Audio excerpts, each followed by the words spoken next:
ఈ చిన్నలకి ప్రతి ఒక్కరికి కూడా ప్రత్యేకంగా ధన్యవాదాలు. ఎంతో కొట్లాడి ప్రాణాలను సైతం 1200 మంది బిడ్డలు ప్రాణాలను సైతం వదిలిపెట్టి వంట వార్పులలో పాల్గొని కుల వృత్తులు సైతం పక్కన పెట్టి తెలంగాణ రాష్ట్రం వస్తే బతుకులు బాగుపడతాయి, ఉద్యోగాలు లేని పిల్లలకు ఉద్యోగాలు వస్తాయి, కుల వృత్తులు బాగుపడతాయి, పూర్వ వైభవం వస్తాయి కుల వృత్తిదారులకు అని చెప్పేసి అప్పటి కేసీఆర్ వీళ్ళంతా మాటలు చెప్తే వాళ్ళ మాటలు నమ్మి నెలలు షాపులు బంద్ పెట్టుకొని ఆంధ్ర వాళ్ళు అడ్డంకంట మనకు ఆంధ్ర వాళ్ళు చేసి మన బతుకులు బాగుపడతలేవంట, మన బతుకులు బాగుపడాలంటే తెలంగాణ రాష్ట్రం ఏర్పడాలంట అని ఒకటే ఒక నినాదంతో తెలంగాణ ఉద్యమం చేపట్టి ఉద్యమంలో పాల్గొన్న తర్వాత ఎన్నో సంవత్సరాలకు తెలంగాణ రాష్ట్రం ఏర్పడ్డది. తెలంగాణ రాష్ట్రం ఏర్పడ్డ తర్వాత ఎక్కడన్నా కుల వృత్తుల వాళ్ళ బతుకులు బాగుపడుతున్నాయా, ఎక్కడన్నా పిల్లలకు ఉద్యోగాలు వస్తున్నాయా అంటే ఎక్కడ కూడా బాగుపడతలే. కారకులు ఎవరు అంటే ఈ సినీ యాక్టర్లు, వీళ్ళు జోలు లేని బిచ్చగాళ్ళు, కష్టం చేత కాదు. వీళ్ళు పోయి మలబార్ గోల్డ్ కొనండి అని చెప్పేసి ఒకటి అడ్వర్టైజ్ చేస్తాడు వాడు ఇచ్చే పైసల కోసం. చిన్నగా సొగన్మాన్ ఒకటి అడ్వర్టైజ్ ఇస్తాడు. ఇదే బట్టల షాప్లో బట్టలు కొనండి అని చెప్పేసి ఒకటి అడ్వర్టైజ్ చేస్తూ ఉంటాడు. వాళ్ళు ఇచ్చే బిచ్చానికి ఆశపడి జోలు లేకుండా బిచ్చం ఆడుకుంటూ. సినిమా అంటే 3 అక్షరాలు, సి అంటే సిగ్గు, నీ అంటే నిజాయితీ, మా అంటే మానం విడిచిపెట్టి తీసేవాళ్ళు ఈ సినిమా యాక్టర్లు. హీరోలు వారు వీళ్ళు. అసలైన హీరోలు రైతులు, అసలైన హీరోలు తెలంగాణ ఉద్యమకారులు. ఈరోజు తెలంగాణ రాష్ట్రంలో తెలంగాణ ఆవిర్భావ దినోత్సవం రోజున ఈ పవన్ కళ్యాణ్కి ఏం పని? ఇక్కడ ఎందుకోసం సభ పెడతాడు? సభ పెట్టాలి. ఏం సభ పెట్టాలి? తెలంగాణ రాష్ట్రం కోసం ఎవరైతే ప్రాణాలను వదిలిపెట్టిరో వాళ్ళ కుటుంబాలకు ఒక్కొక్క కుటుంబానికి ఒక 10 లక్షలు 20 లక్షలు నేను ఆర్థిక సాయం చేస్తా ఉన్నా, అమరవీరుల కుటుంబాలన్నా పార్టీ నుంచి గుర్తిస్తున్నా అని చెప్పేసి ఒక సభ పెడితే స్వాగతిస్తాం.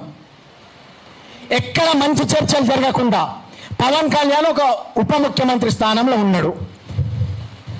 ప్రొఫెసర్ నాగేశ్వరరావు సారు విశ్లేషణ చేస్తూ ఉంటాడు. విశ్లేషకులు అన్నప్పుడు విశ్లేషణ చేస్తారు. నీ పైన ఏమన్నా చెడుగా విశ్లేషణ చేస్తే అది కాదు అని చెప్పేసి ఒక ప్రెస్ మీట్ పెట్టి నువ్వు వివరణ తెలుపుకోవాలి. రాజకీయ నాయకుడు అంటే దక్క మొక్కలు అన్ని తినాలి, తిట్టిన వాడాలి, కొట్టిన వాడాలి, అప్పుడే రాజకీయ నాయకుడిని ఎదుగుతారు. ఆయన నీ పైన ప్రెస్ మీట్ పెట్టి మోడీ అమిత్ షా కలిసి జగన్ను ఈయన అరెస్ట్ చేయమన్నాయంట, అమిత్ షా ఒప్పుకోలేడంట, ఈయన చెప్తే అని చెప్పగానే నువ్వు రెచ్చిపోవడం, నీ సైనికులు రెచ్చిపోవడం, నువ్వేం చెప్పాలి? ఒక హుందా స్థానంలో ఉండి నీ కార్యకర్తలకు చెప్పాలి. మన స్థాయి అది కాదు. విశ్లేషణ అన్నప్పుడు రకరకాల విశ్లేషణ చేస్తూ ఉంటారు, అన్నిటికీ ఓర్చుకోవాలి మనం అని చెప్పి నువ్వు చెప్పాలి. పృథ్వీ అన్నకు కూడా నేను చెప్తా ఉన్నా, ఆ సినిమా యాక్టర్లు చిన్నోళ్ళు అన్న వాళ్ళ కోసం మాట్లాడే స్థాయి మీది కాదు, వాళ్ళని వదిలేసేయాలి. మీరు కుల వృత్తుల కోసం రౌండ్ టేబుల్ సమావేశాలు పెట్టండి. కుల వృత్తుల కోసం, ఈ చేతి వృత్తుల కోసం పద్మశాలీలు కుల వృత్తులు నడవక మగ్గాలు మూలనబడి ఆత్మహత్యలు చేసుకుంటా ఉన్నారు. వాళ్ళ పరిస్థితులు చూస్తే తినడానికి తిండి లేక, మంచిగా కట్టుకోవడానికి బట్టలు లేక, మంచి బతుకులు బతకలేక ఆత్మహత్యలు చేసుకుంటా ఉన్నారు. వాళ్ళ పూర్వ వైభవం రావాలి. విశ్వకర్మ జాతీయులు 5 వృత్తులలో ఉంటారు. ఈ 5 వృత్తుల వాళ్ళు గుట్టుమంటూ ఇట్లా కాలం వెల్లదీస్తా ఉన్నారు. ఇప్పుడు జూన్ వచ్చిందంటే పిల్లల స్కూల్ ఫీజులు కట్టలేక, ఇంటి కిరాయిలు కట్టలేక, పిల్లల డ్రెస్సులు కొనలేక, బుక్కులు కొనలేక ఎంతమంది ఆత్మహత్య చేసుకుంటారని చెప్పి భయం వేస్తుందన్నా. అట్లాంటి వాటిపైన ప్రెస్ మీట్ పెట్టి ఒక భరోసా నింపండి. ప్రభుత్వం పైన ఒత్తిడి తీసుకురండి. కుల వృత్తుల వాళ్ళని గుర్తించాలి, చదువుకున్న విద్యార్థులను గుర్తించాలి. చదువుకున్న విద్యార్థులకు ఉద్యోగాలు అవసరం లేదన్నాం. ఎంఎస్ఎంఈ స్కీమ్ అని చెప్పి కేంద్ర ప్రభుత్వం పెట్టిందన్నాం. ఎవరు వాడుకుంటున్నో తెలుసా అన్నది? 100 కోట్ల రూపాయలు మలబార్ గోల్డోడు, చెన్నై బ్రాసోడు, ఈ లలితా జ్యువెలరోడు రోహింగ్యాల ఆధార్ కార్డులు పెట్టి, వాళ్ళ బ్యాంక్ అకౌంట్లు పెట్టి, వాళ్ళ పాన్ కార్డులు పెట్టి 100 కోట్ల రూపాయలు సబ్సిడీ రుణాలు తీసుకుంటున్నాయి. ఆ సబ్సిడీ రుణాలు మన పిల్లలు చదువుకున్న పిల్లలు తీసుకున్నట్టయితే, వీళ్ళు వ్యాపారవేత్తలైతే ఒక 100 మందికి ఉపాధి చూపెట్టగలుగుతారు. ఒక దగ్గర జీతం చేసి ఉద్యోగం కోసం వెతికినట్టయితే జీతగాళ్ళుగానే ఉండిపోతారు. కాబట్టి మన పిల్లలు వ్యాపారవేత్తలుగా తయారయ్యే విధంగా ఎంఎస్ఎంఈ ఆఫీస్ బాలనగర్లో ఉంటుంది. ఆ ఆఫీసర్లతో మాట్లాడి ఏ రకంగా ఆ లోన్లు తీసుకోవాలి, ఏ రకంగా లబ్ధి పొందాలి, ఏ రకంగా బిజినెస్లు ప్రారంభించాలని చెప్పేసి అట్లాంటి వాటిపైన కూడా రౌండ్ టేబుల్ సమావేశాలు పెట్టాలన్నా. పవన్ కళ్యాణ్ గారికి ఒకటే చెప్తా ఉన్నాం, మీరు ఉంటే ఉండండి, లేదా అంతకుముందు పరిటాల రవి ఒక్క సైడ్ గుండు గీయించింది అనుకుంటా, తెలంగాణ రాష్ట్ర ప్రజలతో పెట్టుకుంటే రెండు సైడ్లో కూడా గుండు గీకి ఈ తెలంగాణ రాష్ట్రం నుంచి తరిమి కొడతారని చెప్పి చెప్తా ఉన్నాం. తెలంగాణ రాష్ట్రంలో ఎవ్వరు బోడి పెట్టడం అవసరం లేదు. తెలంగాణ రాష్ట్రంలో చదువుకున్న పిల్లల బతుకులు బాగుపడాలంటే, కుల వృత్తులు బాగుపడాలంటే వాళ్ళ కోసం ఏమన్నా మీరు సమావేశాలు పెట్టండి తప్ప మీ పార్టీల బాగుపడడం కోసం, మీ పార్టీల బలోపేతాల కోసం ఆంధ్ర వాళ్ళ పార్టీలు మా దగ్గర ఎందుకు అవసరం అనుకుంటే మేము తెలంగాణ వాళ్ళం పృథ్వీరాజన్న లాంటి వాళ్ళని పట్టుకొని ఇంకో పార్టీ ఏర్పాటు చేసుకుంటాం. ఆ పార్టీ ద్వారా చదువుకున్న విద్యార్థులకు, ఈ కుల వృత్తిదారులకు ఉపాధి చూపెట్టుకునే విధంగా మేము చేసుకుంటాం. ఒకవైపు ఈ ఆంధ్ర వాళ్ళ పెత్తనం, ఇంకోవైపు రాజస్థాన్ వాళ్ళు. మేము ఉన్న వాళ్ళని పొమ్మంటలే రాజస్థాన్ వాళ్ళని, కొత్త రాజస్థాన్ వాళ్ళు ఇక్కడ రావద్దని చెప్పేసి అప్పట్లో కూడా పృథ్వీరాజన్న లాంటి వాళ్ళు, శ్యామ్ లాంటి వాళ్ళు చాలా మంది ఆధ్వర్యంలో రౌండ్ టేబుల్ సమావేశాలు పెట్టినాం. కొత్త వాళ్ళు రావడం తగ్గిపోయింది. ఇంతో అంతో కుల వృత్తులు నడుస్తూ ఉన్నాయి. కాబట్టి ఇట్లాంటి అవుట్పుట్ పైన సమావేశాలు పెట్టాలన్నా, తెలంగాణను కించపరుస్తూ ఏ ఒక్కడు మాట్లాడినా పండబెట్టి తొక్కితే కసరు కక్కుతారు. ఇది తెలంగాణ ఆషామాషి కాదు. మా రోజు వీరన్న తెలంగాణ సాయుధ పోరాటంలో కానీ, తెలంగాణలో కుల వృత్తుల వాళ్ళ కోసం కానీ పాటలు పాడితే అప్పటి చంద్రబాబు నాయుడు కాల్చి చంపేపిస్తే కూడా భయపడలే. సాయుధ పోరాటాలు చేసిన బిడ్డ మా రోజు వీరన్న. ఈరోజు విగ్రహాలు పెట్టాలి, ఏడ పెట్టాలి? నీ ఆంధ్రప్రదేశ్లో మా ప్రొఫెసర్ జయశంకర్ సార్ విగ్రహం పెట్టాలి. ఎందుకంటే మీకు ఈరోజు ఆంధ్రప్రదేశ్ ఏర్పడలేదు కాబట్టి మీరు అక్కడ ముఖ్యమంత్రులు కాగలుగుతున్నారు, మంత్రులు కాగలుగుతున్నారు. మీకు ఒక భిక్ష పెట్టినామంటే మా తెలంగాణ ఉద్యమకారులు చేయబట్టే మీ ముఖ్యమంత్రులు మీకయ్యారు. ఈరోజు ఉప ముఖ్యమంత్రి అయినామంటే మేము పెట్టిన భిక్ష, మా తెలంగాణ ఉద్యమకారులు పెట్టిన భిక్ష అని చెప్తా ఉన్నాం. ఈరోజు లేకపోతే నువ్వు ఉప ముఖ్యమంత్రి కాకుండే. నువ్వు ఈ మధ్యలో ఎందుకు వచ్చినావు? తమిళనాడులో మొన్న విజయ్ ముఖ్యమంత్రి అయిన తర్వాత నేను రోజు వేసుడు పెట్టిరు, నువ్వు ఒంటరిగా ముఖ్యమంత్రి కాలేవు, నువ్వు ఒంటరిగా పోటీ చేయలేవు అని చెప్పేసి. దానికోసం మళ్ళీ నీకు ఎక్కడో మండినట్టయి తెలంగాణ మీద వచ్చి పడ్డావు. తెలంగాణలో నీ ఆటలు ఏం రాగవని చెప్తా ఉన్నాం. తెలంగాణలో యోధులు ఉన్నారు, 3 స్మారకాల లీడర్లు ఉన్నారు, మూలకున్న ముసలోళ్ళు కూడా లీడర్లు తెలంగాణలో. ఒక్కొక్కరికి మైక్ ఇస్తే ఉర్రూతలు ఊగిస్తారు.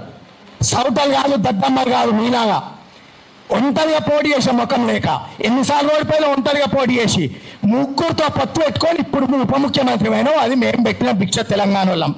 ఉమ్మడి ఆంధ్రప్రదేశ్లో కలిసి ఉంటే ఒక్కసారి కూడా ఎమ్మెల్యే కూడా అయిటోని కాదు. మీ అన్న అంత పెద్ద హీరో అని చెప్తేనే ఎన్ని ఎమ్మెల్యేలు గెలిచిండు ఉమ్మడి ఆంధ్రప్రదేశ్లో? 22, 23 గెలిచిండు, 18 అనుకుంటా. ఆయనతోనే కాలే, నీతోనే ఏమవుతుంది గిదా? వార్డు మెంబర్గా కూడా గెలవవు. నువ్వు నిలబడి ఒక వార్డు మెంబర్గా గెలిచి చూపెట్టు, లేకపోతే నీ వ్యక్తులు ఎవరైతే ఉన్నారో వాళ్ళని నిలబెట్టి గెలిచి చూపెట్టు. ఇప్పుడు వస్తున్నాయా జిహెచ్ఎం సెలక్షన్లు, నీకు దమ్ముంటే ఒంటరిగా పోటీ అయ్యి. సినిమా యాక్టర్లు ఇక్కడ తమాషాలు చేస్తా ఉన్నారు. ముఖ్యమంత్రి గారి ప్రోగ్రాంలో ముఖ్యమంత్రి ముంగట కాలు మీద కాలేసుకొని కూర్చుంటారు. ముఖ్యమంత్రి గారు తీసుకపోయి జైల్లో ముఖాలి కొడుకులను. మీరెంత మీ బిషాత్ ఎంత? ఆంధ్రకెళ్ళి వచ్చి ఈడ మా తెలంగాణ ముఖ్యమంత్రి ముంగడ కాలు మీద కాలేసుకొని కూర్చుంటే ఆయన ఎందుకు ఓర్చుకుంటుండో అర్థమైతలే. తెలంగాణ సంపదలు మొత్తం దోసుకపోతున్నారు. ఇంకెన్ని రోజులు దోసుకపోతారని చెప్పేసి అడుగుతా ఉన్నాం. ఇప్పటికైనా చెప్తా ఉన్నాం, ఇవన్నీ బంద్ చేసుకొని ఉప ముఖ్యమంత్రి గారు హాస్పిటల్కి పోయినని చెప్పేసి బ్రేకింగ్ న్యూస్ వస్తూ ఉంది. నేను వచ్చేప్పుడు కాలు చూస్తే మీ ఆరోగ్యాన్ని కాపాడుకోండి, మీ కార్యకర్తలకు చెప్పండి. మనం అట్లా ఆ రకంగా ఎవరి మీద చిల్లర ట్రోల్స్ వేయకూడదు, చిల్లర ప్రెస్ మీట్లు పెట్టకూడదు. నీ స్థాయికి నువ్వు గిడికి వచ్చి తెలంగాణ మీకు జాయి రాదు అని చెప్పి రొమ్మిడిసి ప్రెస్ మీట్ పెడితే ఊరుకుంటారా? ఎవ్వడు ఊరుకున్నాడు. నువ్వు ఏమున్నా సామరస్యంగా నీ కార్యకర్తలకు చెప్పుకోవాలి. చిల్లర కొట్లాటలు పెట్టుకోవద్దు, ఎవ్వరు జోలికోవద్దు. అది తెలంగాణ రాష్ట్రం అగ్గే మండుతుంది అని చెప్పాలి. మేము ఏదన్నా మా కులాల కోసం, కుల వృత్తుల కోసం ఏదో ఒకటి పెడదామనుకుంటే ఏదో లొల్లి. ఒకసారి మంది లొల్లి వస్తుంది, ఒకసారి బండి సంజయ్ కొడుకు లొల్లి వస్తుంది, ఇంకోసారి ఇంకో లొల్లి వస్తుంది. ఇవే వచ్చి మా కుల వృత్తుల సమస్యలు కానీ, చదువుకున్న విద్యార్థుల సమస్యలు కానీ ప్రభుత్వం దృష్టికి వెళ్ళకుండా అవుతుంది. కాబట్టి ఇవన్నీ కావాల్సుకొని చేస్తా ఉన్నారా? దేనికోసం జరుగుతా ఉన్నాయి అర్థమవుతలేదు. కాబట్టి త్వరలో మేము ఈ కుల వృత్తుల పైన, మాకు జరుగుతున్న అన్యాయాల పైన ఎప్పుడో బ్రిటిష్ వారు పెట్టింది యాక్ట్, 411 యాక్ట్. దొంగతనం చేసి దొరికితే మన చిరచర ఆస్తులు వేలం వేసి అన్ని రికవరీ చేసుకుంటే దొంగతనాలు జరగవు. కానీ బ్రిటిష్ వారు పెట్టిన పోర్లేమని యాక్ట్ ఏం చెప్తుందంటే దొంగ దగ్గర ఎలాంటి రికవరీ చేయొద్దు, ఆ దొంగ సొత్తు ఎవరన్నా ఉన్నోళ్ళు ఉంటే వాళ్ళ ఆస్తులన్నీ వాళ్ళని భయభ్రాంతులకు గురి చేసి రికవరీ చేయమంటుంది. అందుకోసం ఒక్కొక్క దొంగ 200 దొంగతనాలు 300 దొంగతనాలు చేసుకుంటా జల్సాగా తిరుగుతా ఉన్నారు, బెయిల్ మీద బయటకు వస్తా ఉన్నారు, దొంగతనాలు చేస్తా ఉన్నారు. దొంగతనాలు జరగకూడదు అంటే ఈ పోర్లేమని యాక్ట్ లాంటి యాక్టులలో మార్పులు రావాలి. ఇట్లాంటి వాటిపైన రౌండ్ టేబుల్ సమావేశాలు జరగాలి అని చెప్పి తెలియజేస్తూ, ఇది సందర్భం లేకుండా ఎందుకంటే అందరికి తెలియాలనే ఉద్దేశంతో ఇట్లాంటివి కూడా చెప్తా ఉన్నాం.